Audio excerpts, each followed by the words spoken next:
So I'm being joined right now by George Nguyen of Third Door Media, where you'll find him as an editor of Search Engine Land and MarTech. And before we discuss the ramifications of losing our cookies, I will ask you, George, what is FLoC? So FLoC is, let's rewind a little bit. You may have seen it a lot on the news or in marketing circles. You've heard that third-party cookies are on their way out. We're moving into an era where these cookies aren't going to be there. So we need a new way to target, to reach our audiences. And that way has to both satisfy privacy-conscious consumers and offer a level of precision that advertisers are used to. So that's one of the big things. The context walking into this is the precision that advertisers are used to with the third-party cookie. And we just don't know how that's going to fold yet. So that is the background leading up to FLoC. Your question is, what is FLoC? So it stands for Federated Learning of Cohorts. And third-party cookies allow you to get to somebody on an individual basis. FLoC tries to get more privacy in there, protect users by, instead of allowing you to reach an individual with your targeted messaging, your ads, by grouping people into a cohort based on their search behavior. Retargeting efforts have largely been considered one of our least expensive forms of advertising. And, you know, we've got somebody that's interested, they've shown up to the site, we retarget, and you know, there's a lot of times that those people convert. Now we're delivering ads to people that haven't shown up to the site, they haven't shown interest. And what do you make of adding those additional people to our pool?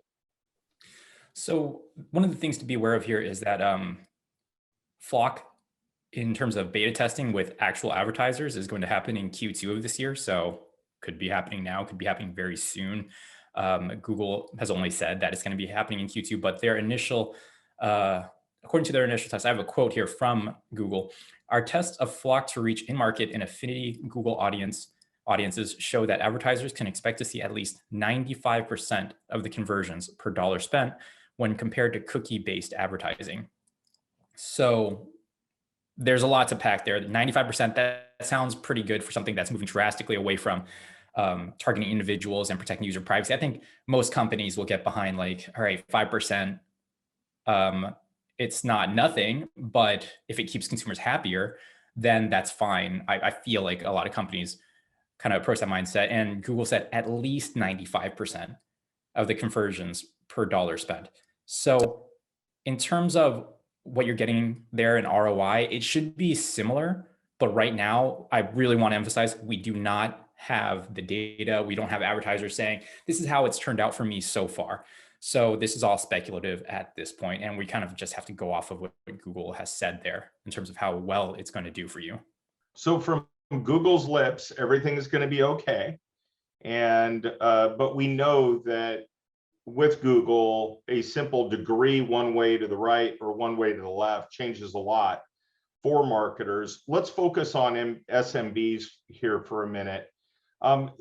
This privacy landscape, how should SMBs be preparing right now for the future of privacy? I'm going to give you some generic advice that you've probably heard a lot, but it never ceases to stop being true.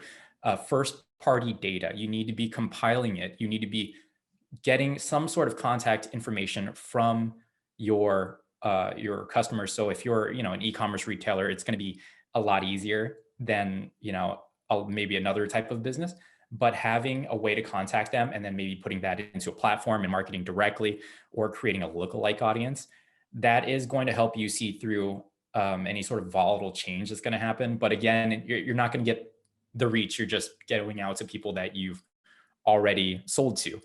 But still, loyalty is a huge indicator of future growth. So I want to emphasize that. You might want to diversify your channels, but this is generic advice in an industry that is far from generic. Every single business is, this deep into whatever it is they're doing. So I have questions coming at me from off of like Twitter, because I write about these things. People are asking me, hey, so cohorts, I work in a very niche B2B industry, and we work on such little search volume. I cannot imagine that a cohort is going to be assigned to my particular audience based on this. So what does it look like when you're in 2021, the world is still in the pandemic, everybody's still working from home. You have me who takes time on their breaks to look up Magic the Gathering cards or cooking recipes. And then during their work, they actually do maybe some like B2B related business, and only a sliver of their behavior is reflective of that. How is that going to work out within the cohort? These are things we just don't have answers to yet. So George, what are you working on, and what are some other things that folks can keep an eye out for here in the coming weeks and months? Well, just in terms of, I've taken kind of a backseat to the writing just for a little bit because we've been working on our conferences. So SMX Create, which is our upcoming conference, it might be out available on demand by the time people watch this video. It's occurring on April 13th for anybody who is in SEO or PPC that is looking to up their game in terms of their creation process. But SMX Advanced happening in June is our big boy. That is the big flagship conference. And it's where we really try to set the bar for the entire industry and what you can learn within a conference. So I'll definitely be there. In terms of writing these, I'm still trying to dig more into FLoC. It's very, very difficult because a lot of the stuff written out there is in like a developer's English. And so I have to constantly go back and forth. But pretty much anything where the realms of communication and digital marketing kind of touch is what I like to write about. But yeah, you can find me on Search Engine Land. We also have a newsletter. So please subscribe to that because pretty much within one newsletter, you get bite-sized chunks of everything you need to keep up to date with the search industry, whether you're on the organic side or the paid side. His name is George Nguyen, and you can find him at Search Engine Land and MarTech. Look forward to talking with you again soon. It's been great to have you. My pleasure.